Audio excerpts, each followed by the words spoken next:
He fell upon the ground and worshiped. He worshiped God. Hallelujah. Again, there was a day when the sons of God came to present themselves before the Lord, and Satan came also among them to present himself before the Lord. And the Lord said unto Satan, From whence comest thou? And Satan answered the Lord and said, From going to and fro in the earth, and from walking up and down in it. And the Lord said unto Satan, Hast thou considered my servant Job, that there is none like him in the earth, a perfect and an upright man, one that feareth God and escheweth evil, and still he holdeth fast his integrity. Although thou movest me against him to destroy him without cause. And Satan answered the Lord and said, Skin for skin. Yea, all that a man hath will he give for his life. But put forth thine hand now, and touch his bone and his flesh, and he'll curse you to your face. And the Lord said unto Satan, Behold, he is in thine hand, but save his life. Yeah. So went Satan forth from the presence of the Lord, and smote Job with sore boils from the sole of his foot until his crown. And he took him a potsherd to scrape himself withal, and he sat down among the ashes. So just picture this. God has given Satan permission. Okay, you can touch Job. And he did just that. He caused sores, boils to come up on Job. Because he told him, he said, now if you touch his skin, he gonna curse you. And here Job is sitting in a pile of ashes. And I can just picture those ashes are coming off all of those scrapes. And he's got a potsherd, a piece of a broken pottery, scratching himself because he's in pain and he's in turmoil. And more than likely, Job remembers, I believe it was Hezekiah who ended up with a boil. And this boil was almost about to kill him. But God delivered him, and I'm sure he's remembering this. And he's sitting here with boils from the bottom of his feet to the top of his head. And he's thinking, surely this is going to kill me. This thing is going to take me out. Amen? Yes. So remember that those first 2 chapters were basically talking the way the people would ordinarily talk for their time. So now it goes on, and now Job's wife, his backbone, his support system, comes to him, and she says, Dost thou still retain thine integrity? Curse God and die. But he said unto her, Thou speakest as one of the foolish women speaketh. What? Shall we receive good at the hand of God? And shall we not receive evil? And in all this did not Job sin with his lips. All right. After his wife came at him, this is his helpmeet. This is the rib of his rib. He's dependent on her support to help him to go through what he's going through. But she comes and she's attacking him. But she's only doing this because she's seeing her husband suffer. And she see him going through this. And so she said, you're going to still retain your integrity. You're going to still say that you trust in God. Curse him and die. Curse him and let him take your life and end this misery. But Job in all this, it said, in all this did not Job sin with his lips. Now all of these events that are recorded in Job, it's over a course of a year. All of this is happening, and it's over a course of a year that all this is happening. Amen. Y'all just hang with me. I'm trying to get to it. Amen. So now, Job's friends hears about what's happened to him. He has 3 friends, Zilphad, Eliphaz, Bildad, and Zophar. Now his friends come, and they come from a far distance. They've heard about what's happened to Job. And when they lifted up their eyes from afar off, and they knew him not, they lifted up their voice and wept, and they rent every one his mantle and sprinkled dust upon their heads toward heaven. Even when his friends came, they couldn't recognize him. He was so full of sores. He had scratched these sores, and I'm sure they're open and they're running, and their friends come and they don't even recognize him. So when they finally see that it's Job, they lifted up their voices and they wept, and they rent everyone his mantle, and they sprinkled the dust upon their heads toward him. So they sat down with him upon the ground for 7 days and 7 nights. And none spake a word unto him, for they saw that his grief was very great. Now after this, Job opened his mouth, and he cursed his day. He said, let the day perish wherein I was born, and the night in which it was said, there was a man-child conceived. Let the stars of the twilight thereof be dark. Let it look for light, but have none. Neither let it see the dawning of the day. Because it shut not up the doors of my mother's womb, nor hid sorrow from my eyes. Why died I not from the womb? Why did I not give up the ghost when I came out of the belly? Why did the knees prevent me, or why the breast that I should suck? For now should I have lain still and been quiet, I should have slept, then had I been at rest. He's saying, I hate the day I was born. I wish this day had never come. I wish that because it didn't shut up the doors of my mother. I wish my mother had never even birthed me. And if she did birth me, why didn't he just let me die when I came out of the womb? Job is in pain, and he's in agony, and he's searching to understand, why is this thing happening to me? Amen. So now we're going into this is the poetry part of it. Chapter 3, from chapter 3 all the way over to chapter 4. This is what Job was saying. So after Job had said this, it says, now Eliphaz, evidently he's the oldest of these three. It says, if we essay to commune with thee, wilt thou be grieved? But who can withhold himself from speaking? Behold, thou hast instructed many, and thou hast strengthened the weak hands. Thy words have upholded him that was fallen, and thou hast strengthened the feeble knees. But now it comes upon thee, and thou faintest. It toucheth thee, and thou art troubled. This is Eliphaz. Eliphaz is saying this to Job. After Job had replied what he said, Eliphaz said, now do you mind if I speak? Is it going to grieve you if I speak? So Job said, he told Job, he said, your words have upholded him that was fallen. You've given words to people that were fallen. You've encouraged the people in the city when they didn't know what to do. They would come to you for advice. They would come to you and you would give them words of encouragement. But here now, this has happened to you and you're fainting. This thing can happen to you and you're like, oh God, what do I do? You know, this is his friend, but actually he's being sarcastic with Job. He's being sarcastic with Job, and he's saying, how you gonna tell somebody else what God could deliver them from? And here this thing come and happen to you, and you can't handle it? What's wrong with you? These are his friends, y'all. Amen. It says, yet man is born unto trouble, as the sparks fly forward. I would seek unto God, and unto God will I commit my cause.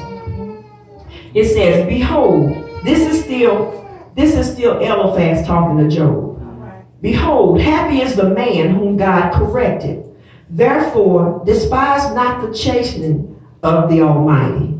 For he maketh sore and bindeth up. He wounded and his hands make whole. He shall deliver thee in 6 troubles. Yea, in 7 there shall no evil touch thee. In famine he shall redeem thee from death, and in war from the power of the sword.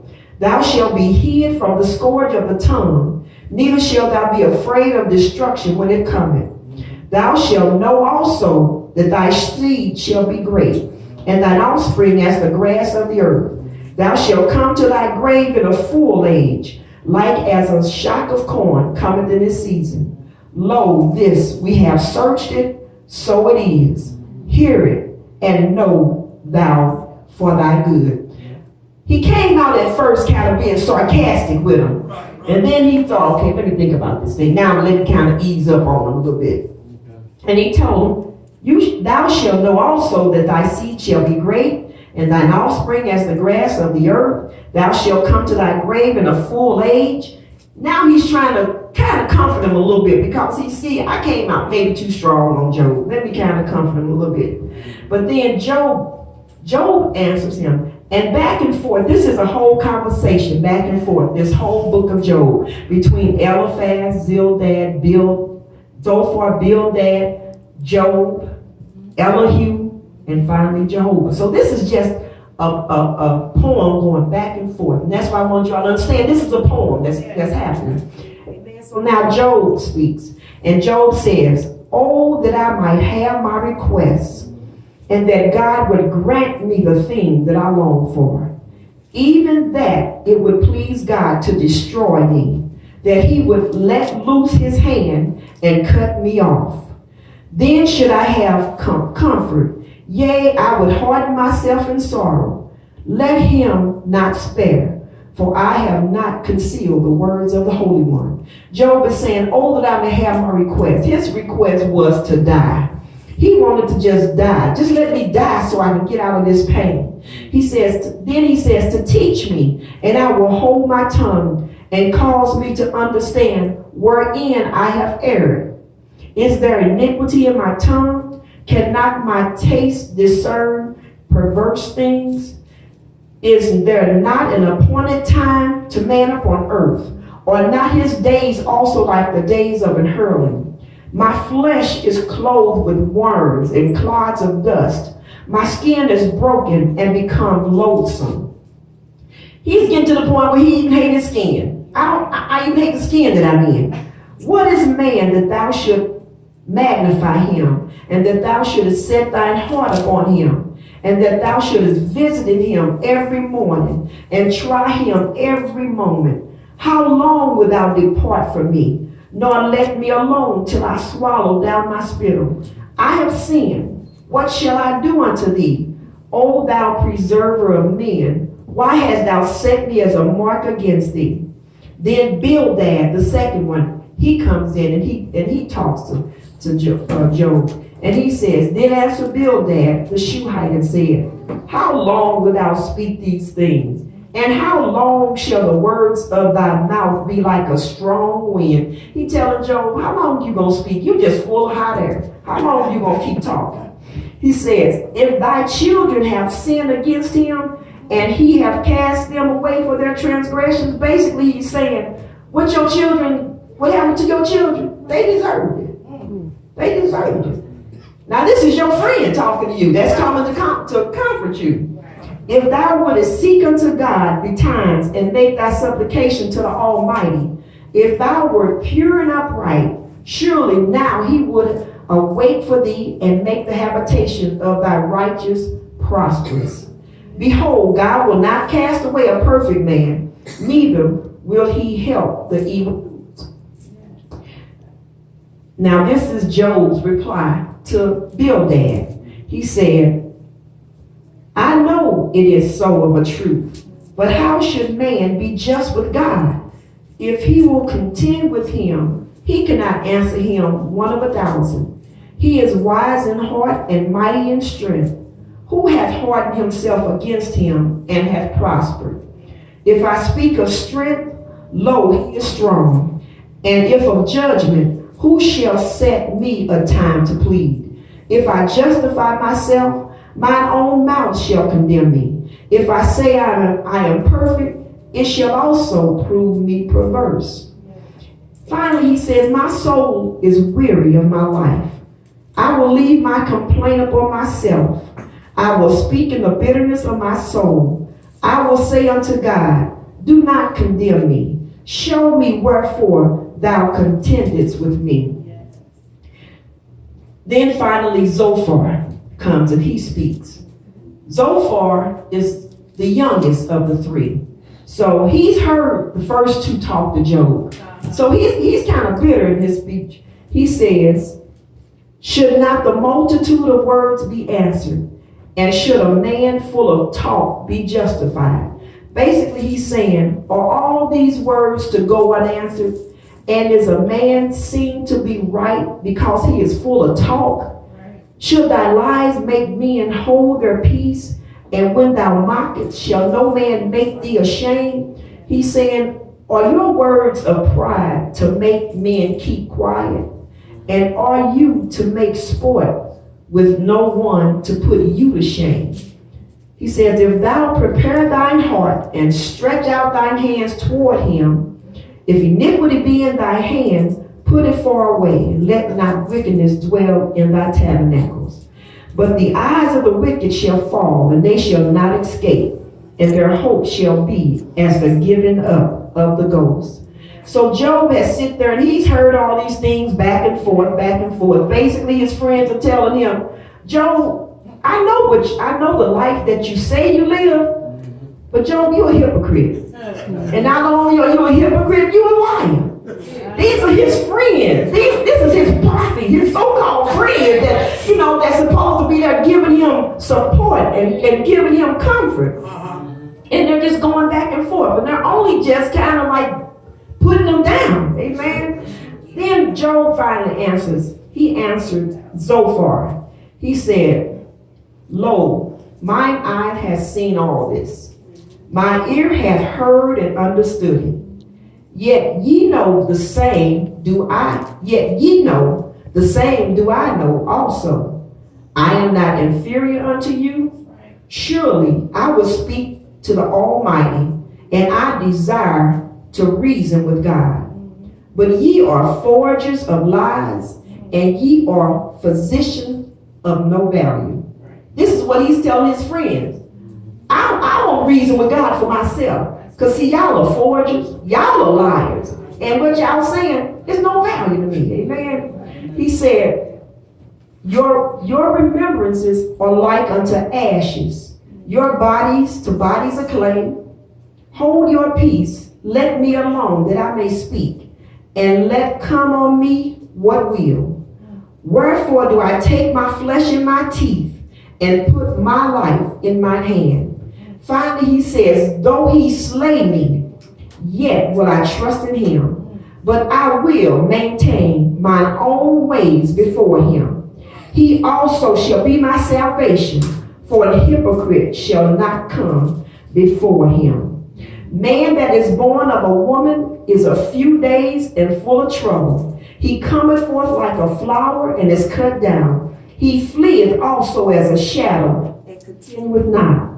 For there is hope of a tree, if it be cut down, that it will sprout.